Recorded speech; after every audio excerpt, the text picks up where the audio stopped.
La correlación de Pearson.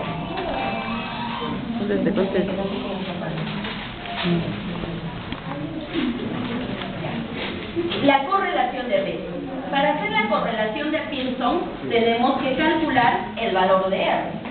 Pero para calcular el valor de R necesitamos una varianza conjunta, ¿no? Una desviación conjunta, XY. Y necesitamos una separada de la otra.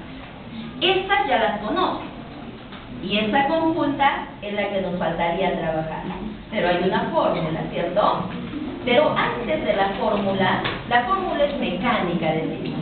Antes de aplicar todo, ¿qué es lo primero que tenemos que hacer? De hecho, que les tiene un ejercicio de eso. O sea, de todito les va a venir uno, de cada uno, ¿sí? Entonces, para esto les voy a poner un listado de datos. Un listado de datos. Lo primero que tienen que hacer, ¿qué cosa es? Ver cuál es la variable X y cuál es la variable Y. ¿Sí? Una es dependiente y la otra es independiente. El ejemplo que yo les había planteado en clase era la ingesta de sal y la presión arterial. ¿Sí? Yo nunca se los voy a poner pues en orden, por casualidad de repente les puedo poner en orden que la primera sea X y la segunda sea Y. Pero ustedes están en la obligación de que primero tienen que detectar cuál es la variable X y cuál es la variable Y. Eso es lo primero. Si han detectado eso, lo demás es fácil.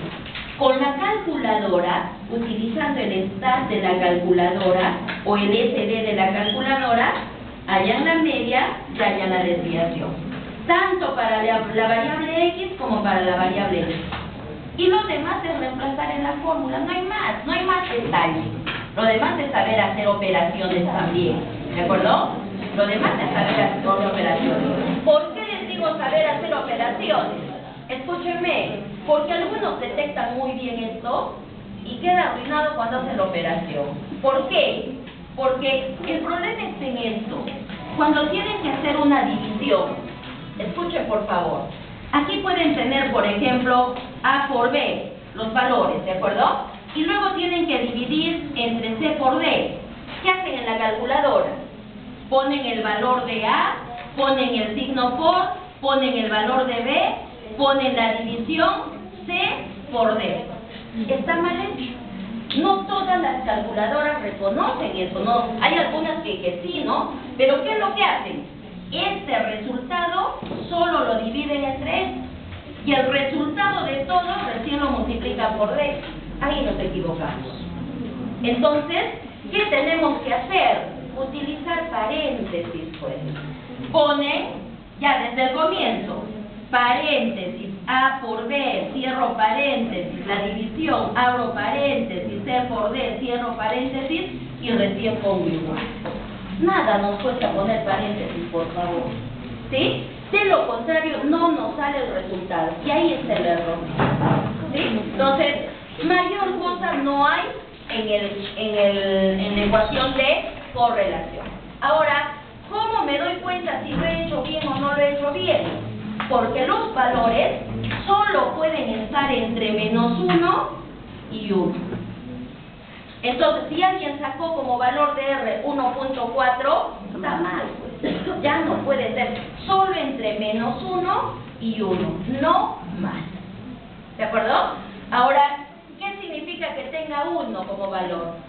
Que la relación es perfecta. Si es menos de 1, ya pues va disminuyendo la asociación que va a haber entre las dos variables. ¿De acuerdo? Y lo que está asociado con esto, que de todas maneras va, es el tema de regresión también. Es la regresión. ¿Y qué cosa es la regresión? Es una ecuación. Es una ecuación. Es encontrar valores constantes para la ecuación, para poder calcular un valor de Y, un valor de Y. Entonces, ¿para qué nos sirve esta ecuación de regresión? ¿Para qué nos sirve la ecuación de regresión? Para poder predecir, ¿no? Entonces yo les digo, ¿qué pasaría si el valor de X es tal? ¿No? Les digo, ¿qué pasaría si el valor de X es tal? Entonces ustedes me dirán, Y va a cambiar de tal forma. lógicamente que X va a tener nombre y Y también va a tener nombre. ¿Sí? Eso es regresión, es sencillo. O sea, al final, todas las ecuaciones que tenemos es aplicarlas. Pero para aplicarlas, antes hay que identificar algo. ¿De acuerdo? En regresión y correlación, identificar X, identificar Y. En la distribución normal, ¿qué tienen que identificar en la distribución normal? ¿Se acuerdan de la normal? ¿Qué tienen que identificar en la distribución normal? ¿Quién es mu y quién es sigma? Nada más. En la binomial, ¿qué tienen que identificar en la binomial? El tamaño y la probabilidad de éxito.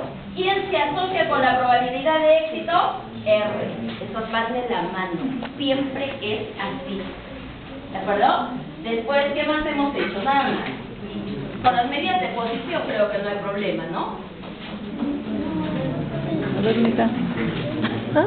Las medidas de posición. Más preguntas. Cuartiles. Tenemos 15 minutos todavía. ¿Y el manzanara? Dígame. Oye, ¿y por qué no sé? ¿Por qué tú trabajas en un techo?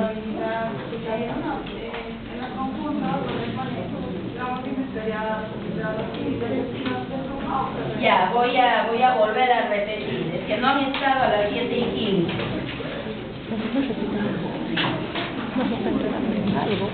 Habíamos dicho, tenemos un conjunto de dientes, ¿verdad? Dentro de esos dientes tenemos unos que son cariados, ¿sí? Tenemos otros que son obturados, por ponerlo igual que en el ejemplo que les hice en la teoría. Y tenemos una intersección aquí, y en esa intersección tenemos los cariados y obturados. Sí, así es, ¿no? Y es posible en la realidad, ¿o no? Sí. Sí es posible. Y entonces, yo les había dicho que aquí debemos considerar lo siguiente. Es como que todas las piecitas las tenemos en un cajón. ¿Qué tenemos en un cajón? Piecitas que solo tienen caries, piecitas que solo están obturadas y piecitas que tienen caries y obturas. Y entonces la pregunta es, ¿cuál es la probabilidad? Puedo preguntar muchas cosas de aquí, ¿no? Pero digamos, ¿cuál es la probabilidad de que al sacar una pieza, esta pieza esté cariada o, perdonen la redundancia, o obturada? ¿Sí?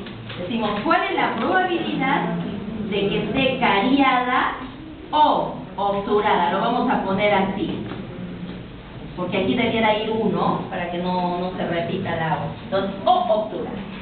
Nosotros recordamos, ¿qué cosa es la O? Sumar. Entonces, ¿qué tengo que sumar? Las piezas que estén cariadas más las piezas que estén obturadas. Eso es lo que tengo que sumar, porque eso me dice la ley de la probabilidad. Cuando esté lo, hay que sumar. ¿De acuerdo? Perfecto. Pero, ¿qué pasa cuando hablamos de las piezas cariadas? Si son piezas cariadas, aquí tenemos dos cosas.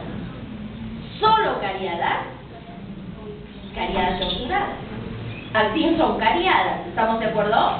Entonces, yo estoy utilizando todo esto como la probabilidad de cariadas, más la probabilidad de obturadas. Solo obturadas las que están aquí, y también hay obturadas y cariadas. Entonces, en el primer dato estoy utilizando esto de aquí, y en el segundo dato, esto de aquí. ¿Qué detalle hay ahí?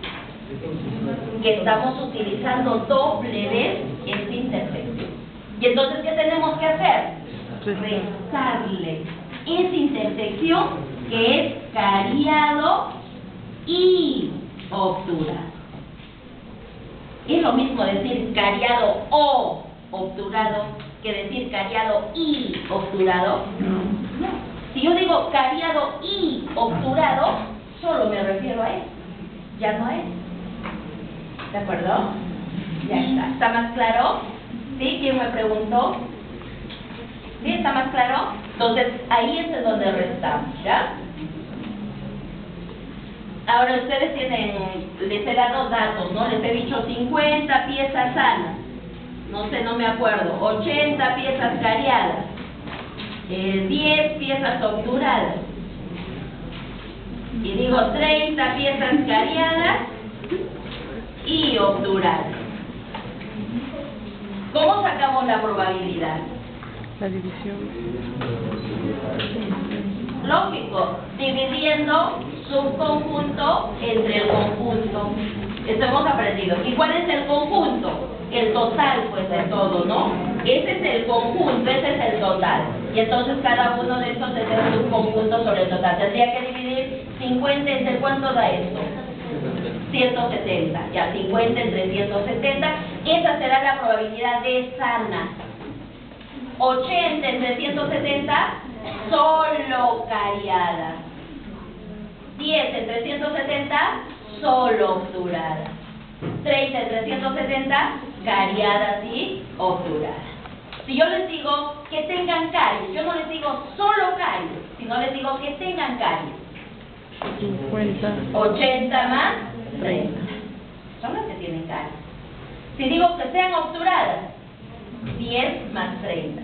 Que sean cariadas y obturadas. 30. Cariadas y obturadas.